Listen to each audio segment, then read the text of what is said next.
नमस्कार, मी दिलीप स्वामी, जिल्हाधिकारी तथा जिल्हा दंडाधिकारी बोलतोय। आपणाला सर्वांना माहिती आहे, आंतरराष्ट्रीय स्तरावरच्या काही प्रसंगामुळे आपल्याकडे गॅस आणि डिझेल पेट्रोलचा तुटवडा आहे अशा पद्धतीच्या बातम्या प्रसारित झाल्या। काही लोकांनी अफवा पसरवले, त्यामुळे खूप ठिकाणी पॅनिक परिस्थिती निर्माण झालेली आहे। परंतु जिल्हा प्रशासन या संदर्भामध्ये दक्ष असून सर्वत्र तपासणी सुरू आहे। आपल्याकडे डोमेस्टिक म्हणजे घरगुती गॅस वापराच्या संदर्भामध्ये कुठलीही अडचण नाही आहे।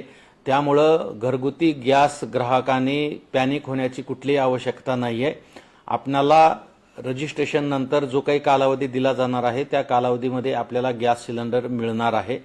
फक्त कमर्शियल गॅस उपलब्धतेच्या बाबतीमध्ये अडचण निर्माण झालेली आहे, त्याच्या संदर्भामध्ये सुद्धा शासन स्तरावरून प्रयत्न चालू आहेत आणि जिल्हा प्रशासन स्तरावर सुद्धा या संदर्भामध्ये विविध कंपन्यांशी बोलणे चालू आहे।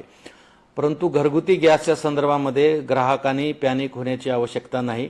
तथापि सध्याची टंचाईची परिस्थिती लक्षात घेता गॅस वापराच्या संदर्भामध्ये सुद्धा आपणा सर्वांना काळजी घेणे गरजेचे आहे।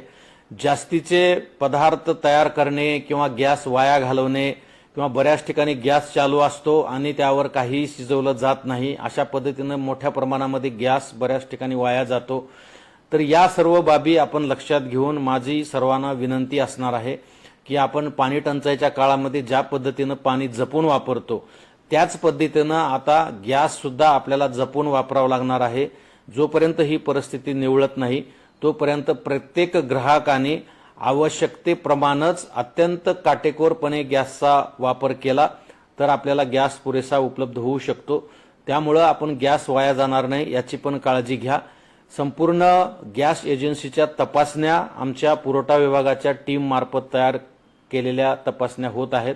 जिल्हाभरामध्ये आपण 11 टीम तयार केलेल्या आहेत आणि कालपासून सातत्याने या ठिकाणी तपासण्या सुरू आहेत। कुणी जर काही सावळा गोंधळ करत असेल, काळा बाजार करत असेल आणि त्याच्या पद्धतीने काही साठे वगैरे करून ठेवत असतील तर तुम्ही जिल्हा प्रशासनाशी संपर्क करा, जिल्हा पुरवठा अधिकाऱ्याशी संपर्क करा। त्याच्यावर आम्ही तातडीने EC ऍक्ट खाली कारवाई करू।